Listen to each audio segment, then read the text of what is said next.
Well, hi, hello there, folks. How are we doing today? Hope you're all doing absolutely peachy keen fantastic, full of love of the Lord and all that good stuff. Today I was going to talk a little bit about canon with you. This is also Police Truck in the background, but it's the instrumental version because Police Truck is one of my favorite songs ever. And also, look, this guy's got a little Gretchen here, and he's doing a little spotting for his big, cool cannon. This is a custom kill cannon. Zap, zap, zap, zap, zap, zap, zap, bang, bang, bang, bang, bang, bang, bang, bang, bang, bang, bang, bang, bang, bang, bang. Anyway. So I just want to talk a little bit about how canon is pretty interesting, and one of the things that a lot of like Warhammer guys really like to talk about and engage with and things like that. But you know, canon is also there partially so we have like a shared universe that we can use to create stories together, and it's something that you can subvert, and you don't have to like take everything as like the strict gospel truth when you're engaging with it. You see, I've read a lot of Black Library novels, for instance, especially a lot of Horus Heresy novels and a lot of, you know, just 40k novels in general. And the more I've read, the more inconsistent I realize a lot of ideas are. Like, there's a lot of stuff in there that's like, oh, well, this is how this works, so this is how this works, this is how this works. And, you know, that's okay, because we can explore canon in different ways. We can play around with it and play around with these ideas in them. Some people I know treat it like it's like a strict, like, gospel truth. Like, no, this is canon, this is the only way it has to be. But in truth, you know, Warhammer 40k and Warhammer, like, Age of Sigmar and stuff like that has always been really fuzzy on canon. And that's part of what makes it really fun, because it lets us make up our own things and really lets us engage with the setting and really lets us, you know, play around with ideas.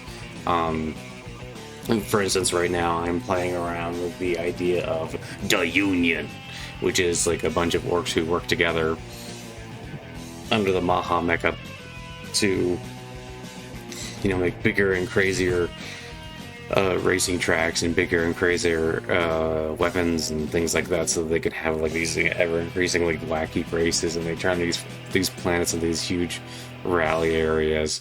But they also like capture lots of humans, and they give them jobs and things like that, and they kind of make them work around the racetrack, but also like work around the planet in various different districts and things like that.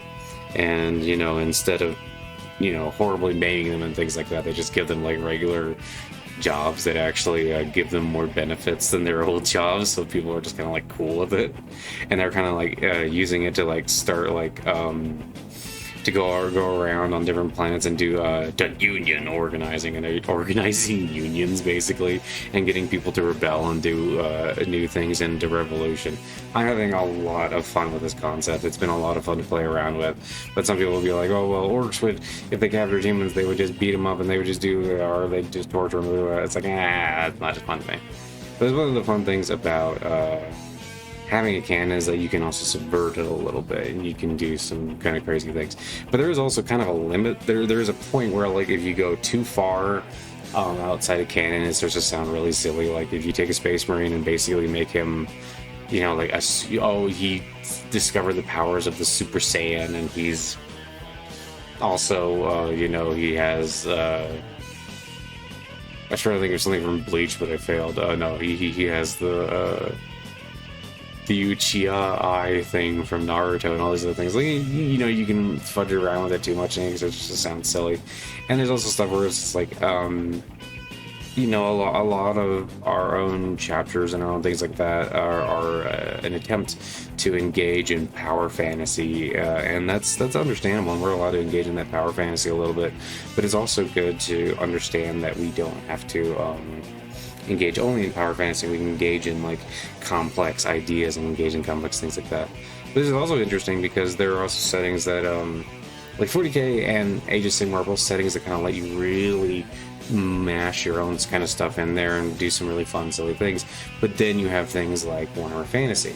And Warhammer Fantasy is kind of interesting because it's actually kind of almost on the opposite end of the spectrum, in the sense that it's a much more defined world. Almost everything in Warhammer Fantasy is defined to a certain extent until you start going way further east, and then, you know, like or further east or south from the old world, because, you know, Uthwan is defined, and you know, there's a lot of definition to Lustria and things like that, and Nagaroth. But you know, Araby and the Badlands and stuff like that, there's some definition, but not as much. And then as you go east, there's places like Inn, which have basically no like official stuff on them really, in Catte and Nippon and all these other different things.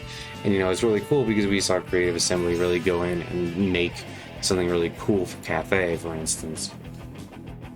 And we can see that there is stuff that you can add, but these worlds are much more defined. I mean, to me, it almost feels like when I play like Warhammer Fantasy stuff, I almost feel like I'm engaging in like for actual tabletop, I feel like I'm almost doing like a historical battle thing, because there's so much definition of things, and there's so much history, and there's so much like that you can know and like kind of play around with it and kind of work with within those settings, that it's kind of interesting to have these moments where you really play around and you really